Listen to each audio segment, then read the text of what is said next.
ये हटा करके सीधा टॉपिक पर अपन लोग आते हैं। अब दोस्तों आपका ये सवाल था और ये सवाल मेरे को लगता है कि यार एक कॉमन क्वेश्चन है, जो भी नया नया इस इंडस्ट्री में ज्वाइन करना चाहता है उसके मन में ये सवाल आता होगा, ठीक है। इसलिए मैं इस पर एक वीडियो लेकर के आ रहा हूँ। और सवाल ये था दोस्तों, आप एक तो पढ़ भी सकते हैं, और सवाल ये था एक्चुअली में कि भाई जब भी एक फ्रेशर ज्वाइन करता है, जैसे एज अ फ्रेशर आप BDA में या सेल्स में ज्वाइन करते हो या फिर ऑपरेशंस में ज्वाइन करते हो, तो क्या उस कंडीशन में भी आपको सेल्स करना पड़ता है और उस कंडीशन में भी आपके पास सेल्स के लिए प्रति बहुत ज़्यादा प्रेशर आप लोगों को दिया जाता है।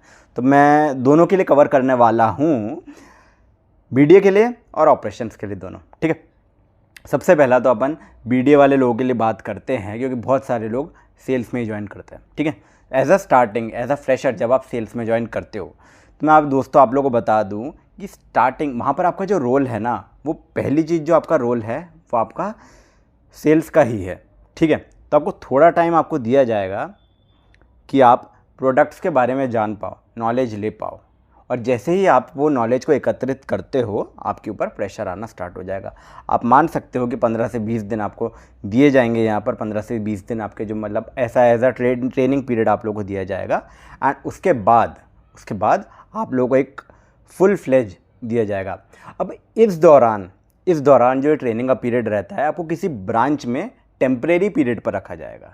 मान लेते हैं कि आपको 20 दिन कोई एक ब्रांच अलॉट होगी एंड आप उस ब्रांच में जा करके आप अपना 20 दिन वर्क करोगे। वहाँ पर आप किसी के अंडर आपको दिया जाएगा, आप उसके अंडर रहोगे, उसके अंडर सीखते रहोगे, ठीक है। जब आप उसके अंडर थोड़ा 15-20 दिन बिता लेते हो, 15-20 दिन की आपकी जो ट्रेनिंग है वो पूरी हो जाती है, उसके बाद आपको आपकी फुल टाइम ब्रांच अलॉट कर दी जाएगी एंड वहाँ पर जा कर के आप फुल टाइम वर्क करने लगोगे और आपके ऊपर प्रेशर जो आना स्टार्ट हो जाएगा, ठीक है। तो मैं आप लोगों ने समझा, एंड ये जो चीज़ थी ये थी BDA वालों के लिए। अब बात करते हैं अपन ऑपरेशंस वालों के लिए। तो अगर आप एज अ ऑपरेशन में ज्वाइन करते हो, ठीक है, किसी भी पोस्ट पर, और किसी भी पोस्ट मतलब किसी भी पोस्ट, छोटे से छोटी, बड़े से बड़ी, आपका सेल्स मैंडेटरी होता है, ठीक है। पर आपका जो मेन रोल है यहाँ पर ये सेल्स का नहीं है, आपको ऑपरेशंस का कह करके दिया गया है, ठीक है। तो जो आपका सेल्स का काम रहेगा वो उसके लिए आपको थोड़ी सी छूट मिलेगी, एंड थोड़ी सी छूट कितनी होती है, 2 महीना, ठीक है।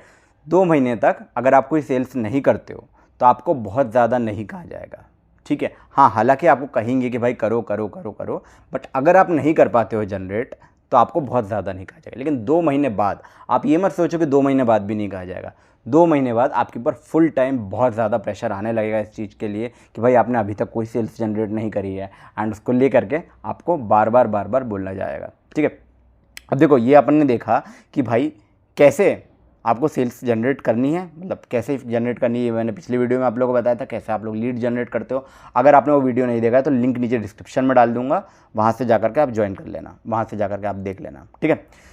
उसके अलावा अभी आज अपन ने देखा कि भाई आपका जो प्रेशर है वो स्टार्टिंग के फेज़ में कितना टाइम आपको नहीं मिलेगा, ठीक है, कितना टाइम आपको नहीं मिलेगा। एंड उसका आप लोग ये मत सोचना कि भाई इस पीरियड के बाद, जैसे 20 दिन हो गया BDA वालों के लिए एंड 2 महीना हो गया, 1.5 से 2 महीना हो गया ऑपरेशंस वालों के लिए, अगर इसके बाद भी आप लोग नहीं करते हो जनरेट तो आपको प्रेशर जो आना है वो स्टार्ट हो चुका होगा, ठीक है। एंड अच्छा खासा स्टार्ट हो जाएगा। ये मत सोचो कि धीरे धीरे करके इंक्रीज़ होता है, बहुत ज़्यादा होता है, ठीक है। इसके अलावा मैंने आप लोगों को बताया था पिछले वीडियो में कि भाई किस तरीके से आपको लीड जनरेट करनी होती है, किस तरीके से आपको कस्टमर्स के साथ में रिलेशंस मेंटेन करने के होते हैं। अब ये सारी चीज़ें जो मैं आप लोगों के साथ में शेयर कर रहा हूँ ना दोस्तों, ये मेरे एक्सपीरियंस के बेसिस पे कर रहा हूँ। ये कोई ने अलग से आकर के मुझे सिखाई नहीं है, ठीक है। मैंने खुद ने वर्क किया है बैंकिंग इंडस्ट्री के अंदर, एंड उसके बाद मैं अपने एक्सपीरियंस के बेसिस पर आपको बता रहा हूँ कि भाई किस तरीके से काम होता है, किस तरीके से इंटरनली काम किया जाता है। ऑलराइट दोस्तों, तो आज की वीडियो में इतना ही। एक छोटा सा वीडियो मैंने बनाया आप लोगों के लिए, टू द पॉइंट बनाया है ना। इसके अलावा आपको लिंक्स अगर चाहिए होगी किसी भी चीज़ की तो टेलीग्राम चैनल के लिंक मैं नीचे डिस्क्रिप्शन में डाल दे रहा हूँ, वहाँ पर जाकर के आप टेलीग्राम को ज्वाइन कर सकते हो। ऑलराइट, तो अपन मिलेंगे अपने अगले वीडियो में, तब तक के लिए बाय बाय, जय श्री राम, राधे राधे, हर हर महादेव। एंड मैं आप लोगों को एक चीज़ बता दूं कि भाई सेल्स से आप लोगों को यहाँ पर, अगर आप इस इंडस्ट्री में आते हो तो सेल्स से आप लोगों को डरना नहीं है ना।